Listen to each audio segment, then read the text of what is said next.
Queridos irmãos e irmãs em Cristo, a liturgia de hoje nos convida a refletir sobre a nossa condição humana, marcada pelo pecado, mas também pela graça de Deus, que nos oferece o perdão e a salvação em Jesus Cristo. Na primeira leitura, São Paulo reconhece que o bem não habita nele, isto é, na sua carne, e que ele é incapaz de realizar o bem que quer e evitar o mal que não quer. Ele se sente preso à lei do pecado, que luta contra a lei de Deus em seu interior. Mas ele não se desespera, pois sabe que Deus pode libertá-lo deste corpo de morte por meio de Jesus Cristo, nosso Senhor.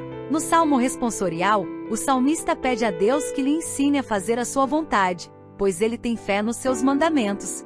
Ele reconhece que Deus é bom e realiza somente o bem, e que o seu amor é um consolo para ele. Ele deseja viver na lei de Deus, que é fonte de prazer e de vida.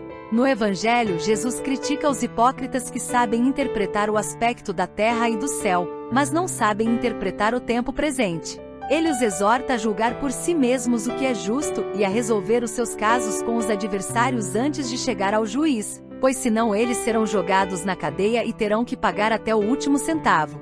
Jesus nos alerta sobre as consequências do pecado e da injustiça, que nos separam de Deus e dos irmãos. Ele nos convida a buscar a reconciliação e o perdão para entrar no seu reino. Reconheçamos a nossa fraqueza diante do pecado e busquemos a libertação em Deus.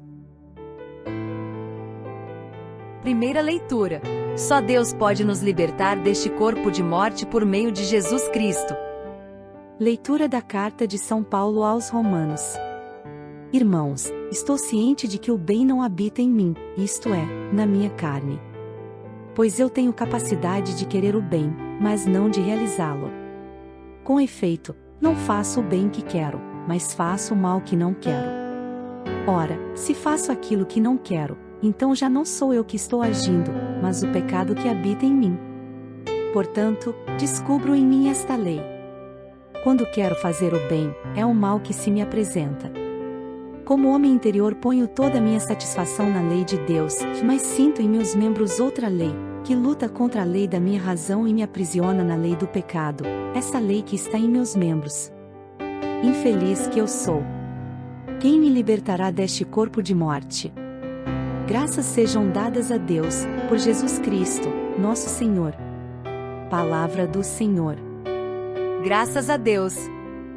A primeira leitura é um trecho da carta de São Paulo aos Romanos, na qual ele expõe a sua doutrina sobre o pecado e a graça. Paulo afirma que ele é consciente de que o bem não habita nele, isto é, na sua carne. A carne, para Paulo, não significa apenas o corpo físico, mas toda a realidade humana afetada pelo pecado original, que se opõe ao espírito, isto é, a vida nova em Cristo. Paulo diz que ele tem capacidade de querer o bem, mas não de realizá-lo. Ele experimenta em si mesmo uma contradição entre o seu desejo de obedecer à lei de Deus e a sua tendência de transgredi-la. Ele se sente escravo do pecado, que habita nele e age por meio dele. Ele descobre em si uma lei interior, que é a lei de Deus, gravada em sua consciência, mas também uma lei exterior, que é a lei do pecado, imposta pela sua condição carnal. Ele se lamenta por ser infeliz e se pergunta quem poderá libertá-lo desta situação. Mas ele não perde a esperança, pois sabe que Deus pode salvá-lo por meio de Jesus Cristo, nosso Senhor. Paulo reconhece que só pela graça de Deus ele pode ser liberto do pecado e viver segundo o Espírito. Podemos nos identificar com a experiência de Paulo, pois também nós somos pecadores e necessitados da graça de Deus. Também nós sentimos em nós a luta entre o bem e o mal, entre a carne e o espírito, entre a lei de Deus e a lei do pecado. Também nós nos perguntamos como podemos nos libertar desta situação.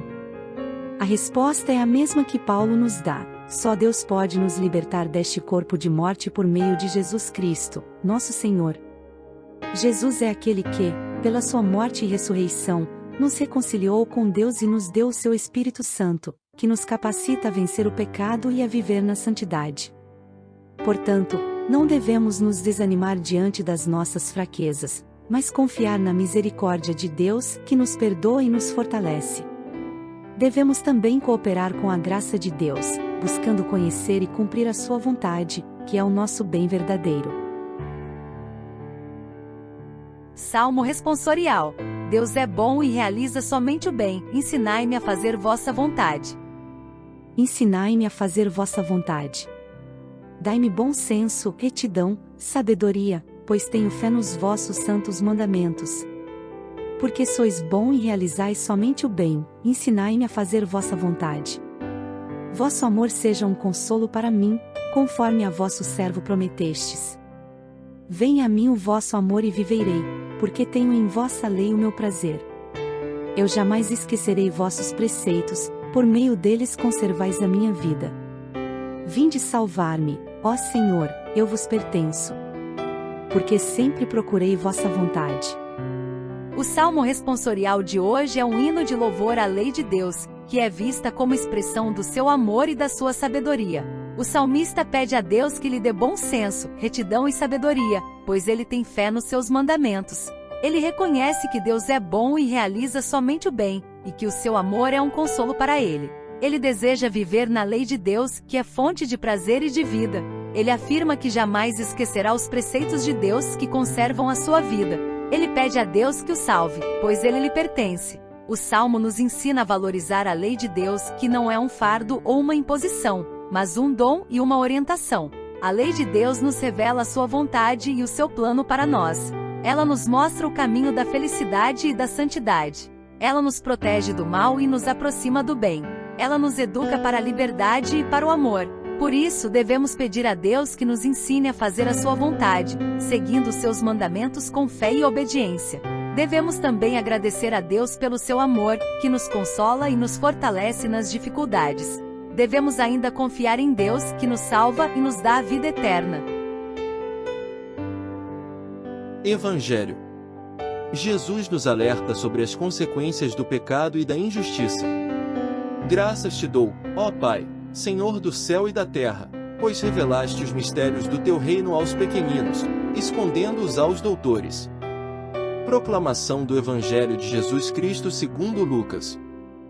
Glória a vós, Senhor. Naquele tempo, Jesus dizia às multidões: Quando vedes uma nuvem vinda do ocidente, logo dizeis que vem chuva. E assim acontece. Quando sentis soprar o vento do sul, logo dizeis que vai fazer calor. E assim acontece. Hipócritas! Vós sabeis interpretar o aspecto da terra e do céu. Como é que não sabeis interpretar o tempo presente? Por que não julgais por vós mesmos o que é justo? Quando, pois, tu vais com teu adversário apresentar-te diante do magistrado, procura resolver o caso com ele enquanto estás a caminho. Senão ele te levará ao juiz, o juiz te entregará ao guarda, e o guarda te jogará na cadeia. Eu te digo, daí tu não sairás, enquanto não pagares o último centavo. Palavra da salvação. Glória a vós, Senhor. O Evangelho de hoje é um trecho do capítulo 12 de Lucas, no qual Jesus ensina aos seus discípulos e às multidões sobre diversos temas, como a vigilância, a fidelidade, a divisão, o julgamento e o perdão. Jesus critica os hipócritas que sabem interpretar o aspecto da terra e do céu, mas não sabem interpretar o tempo presente. Ele se refere ao tempo da sua vinda, que é um tempo de salvação, mas também de crise e de decisão. Ele os exorta a julgar por si mesmos o que é justo, isto é, o que está de acordo com a vontade de Deus e com o seu reino. Ele também os aconselha a resolver os seus casos com os adversários antes de chegar ao juiz, pois senão eles serão jogados na cadeia e terão que pagar até o último centavo. Ele usa uma imagem jurídica para ilustrar a situação dos pecadores que não se arrependem e não buscam a reconciliação com Deus e com os irmãos. Ele se expõe ao castigo divino e à perda da vida eterna. O Evangelho nos convida a estar atentos aos sinais dos tempos e a discernir a vontade de Deus em nossa vida. Ele nos alerta sobre as consequências do pecado e da injustiça, que nos separam de Deus e dos irmãos. Ele nos convida a buscar a reconciliação e o perdão, para entrar no seu reino. Ele nos ensina a agir com misericórdia e compaixão, evitando os conflitos e as dívidas que nos escravizam e nos impedem de viver na liberdade dos filhos de Deus. Queridos irmãos e irmãs, a liturgia de hoje nos faz tomar consciência da nossa fraqueza diante do pecado e da nossa necessidade da graça de Deus, que nos liberta e nos salva em Jesus Cristo. Ele é aquele que nos ensina a fazer a vontade de Deus e nos revela os mistérios do seu reino. Ele é aquele que nos alerta sobre as consequências do pecado e da injustiça, e nos convida à conversão e à reconciliação. Ele é aquele que nos dá o seu Espírito Santo, que nos capacita a vencer o mal e a viver no bem. Que possamos acolher a sua palavra em nosso coração e colocá-la em prática em nossa vida. Que possamos reconhecer os sinais dos tempos e agir com justiça e misericórdia. Que possamos viver na paz, no amor e na fé como filhos de Deus e irmãos uns dos outros. Acolhamos a palavra de Deus em nosso coração e coloquemos-na em prática em nossa vida.